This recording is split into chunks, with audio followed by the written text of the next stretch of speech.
The 20th century often feels as if humanity was fleeing from something, from itself, from the consequences of its own power. However, analyzing it can be quite complicated should tools be ignored, and if realism and real politics have been the key of understanding since Niccolo Machiavelli, it seems that other possibilities exist to comprehend why states act in such ways. And even if the theories here are going to be quite unusual, as definition can change quite often, and even if this won't be the most realistic episode of all, I believe it is a necessity.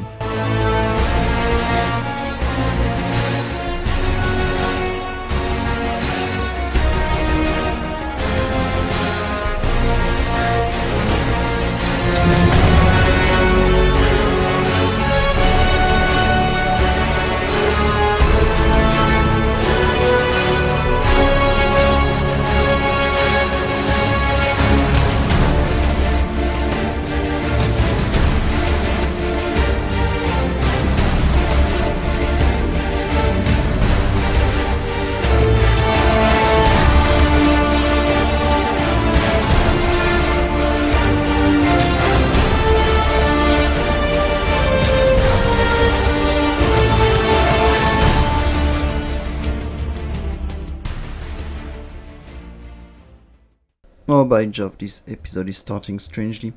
Have you ever seen a peafowl? At first glance, this animal, with its bright colors, shiny feathers, and impressive parade, would seems to have no chance of survival in the wild. Yet it has been successful. Why? In biology, like microeconomics, there is a theory called the theory of signal. Basically, what's useless is useful. Something that takes energy that doesn't directly benefit survival is seen as something that signals power.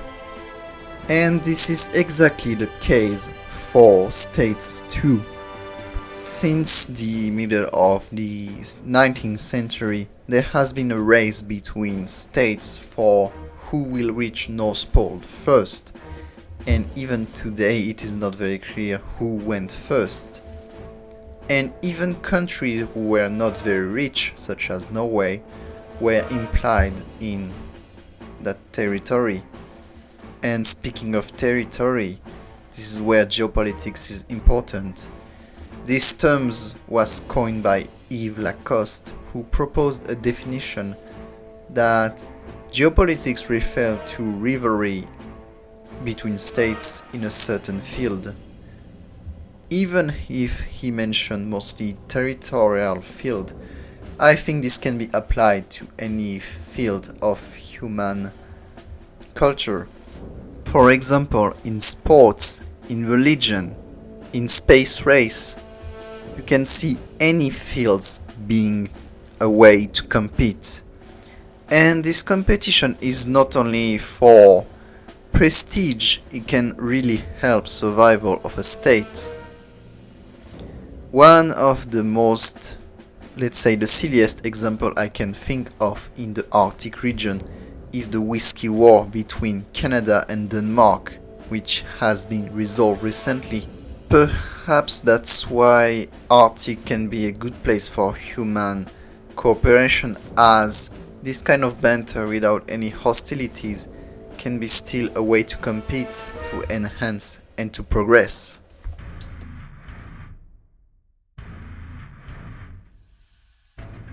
At the complete opposite of cooperation, we find mercantilism, a long-gone doctrine that is coming back nowadays, especially in the Trump administration.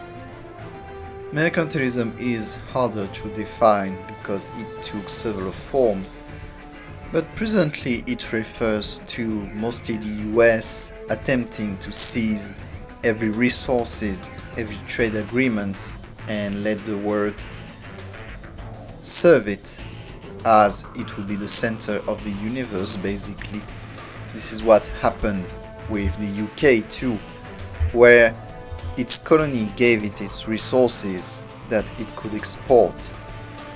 And contrary to geopolitics, which is pretty neutral in terms of armed conflict, mercantilism leads to quite violent international relations. One of the most famous examples is Opium War between the UK and China, as the British Empire wanted China to open its door to its merchandise. And this is exactly what's happening at the moment with the US and its tariff. But United States of North America is not the only responsible for this kind of acts. Almost every countries are questioning globalization at the moment with more independence building. India is, for example, one of the best examples here, as the country is quite autarkic. Concerning the Arctic, should mercantilism triumph over the current liberalism, this would mean that more and more rush to resources could happen instead of having a free and open market. This is, for example, why Trump tried to seize Greenland in order to have resource exclusivity. This is why mercantile doctrine requires to have outposts outside of the mainland. That's what the US already has on its different Arctic bases in Greenland, Norway, and in the past Iceland. For Japan, the danger here is unclear to say the least. It is a US ally, but the US is becoming more and more aggressive toward its allies. But the risk also lies with Russia. If for now Russia is quite open to sell its resources, should mercantilism also triumph in this country, perhaps it will be harder for Japan to reach its resources. And in the recent development, it seems that resource exclusivities will mostly go to China.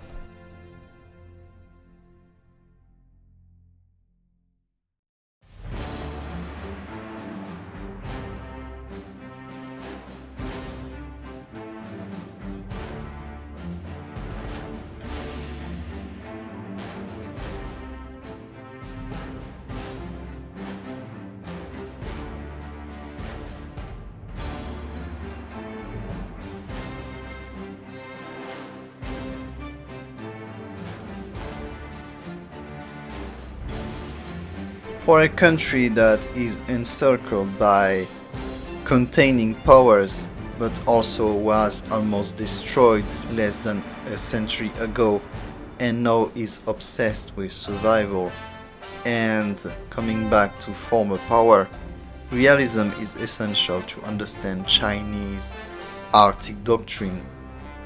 Realism is the application of Machiavello doctrine in international relations. It values pragmatism and, most importantly, self-preservation. And for China here, self-preservation not only goes by military strength but also commercial strength. In that case, Arctic would be seen as an alternative route but also a complementary route to Silk Road projects. Thus, with such power, Chinese security could be assured. Pragmatism not only creates this sense of constantly being attacked by every side, but also in the need of survivals leads to innovation, which China has been quite a staple of in the recent years. Of course, realism, like many doctrine, is an ideal, something that cannot be fully attained. Thus, this is perhaps why China can also act as quite hubristic like any other great powers, implying itself in Arctic affair, whereas China had no historical presence in it, but that's the case for most observers of the Arctic Councils. Still, for China, this is an externalizer, just like Japan. And here, geopolitics could also come back as the two states seek the same objective. Yet, they have different methods, and if Japan was more into diplomacy, China doesn't hesitate at showing its might. Here, military conflict is more difficult to preview and also more possible, contrary to the global south where China can negotiate and seems as an alternative to Western powers. The Arctic is mostly dominated by great power and mostly Western powers. Therefore, the chance of having more conflict in the current state of China is more possible. And for Japan, this can be a quite dangerous enterprise. Therefore, if Japan wants to collaborate in the Arctic with different powers, China is an unavoidable partner.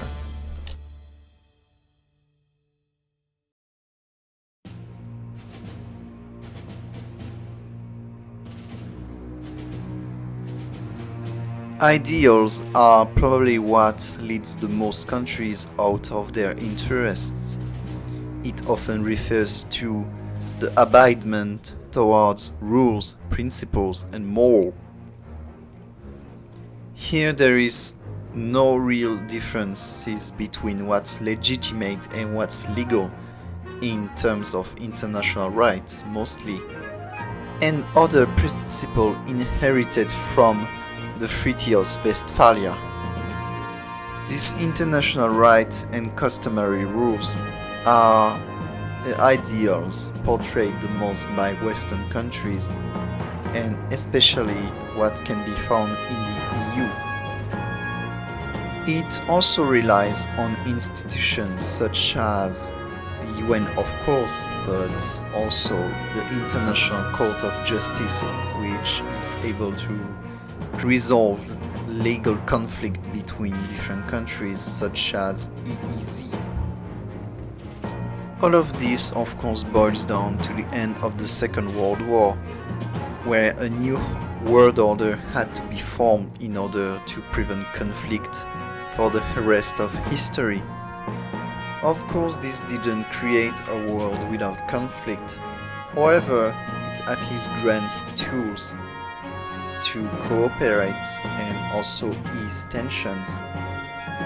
This is important for the Arctic, for example, which has several international organizations attached to it, where countries hope to cooperate for the common interest of mankind instead of their personal interests. Here, idealism lies in the idea of global peace and harmony.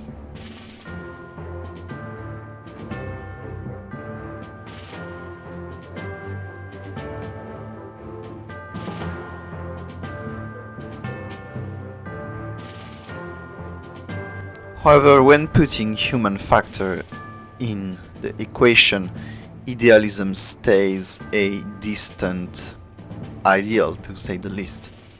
For example, most parliaments in the world, and especially those of the country involved in Arctic, do not represent the person affected the most by ice melting and rising sea levels.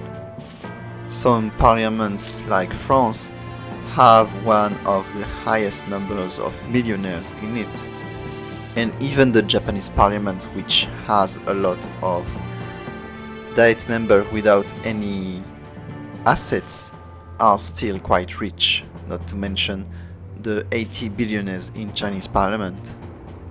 These material conditions can make politicians who decide most of these issues quite distant relative to the impact of their decisions, not to mention that many of them are often approached by lobbies and are offered very comfortable career after the end of their mandates. That's what Gazprom did in Russia, for example. And here the disappointment is even greater than in any forms of theories and ideology, leading to populism, which can itself create more unfortunate consequences. For example, with Trump administration abolishing NOAA in the US. Overall, as we have seen in this video, theories can help us understand how and why states act in different ways. And most importantly, this is a key to understand why state can act sometimes in unpragmatic way. It is not because pragmatism is something innate and that we are only seeing deviances of it. Here it is mostly that pragmatism is only real in the mind of those who take decision. Therefore, what can be understood as pragmatism in one place can be completely irrational in the mind of someone else.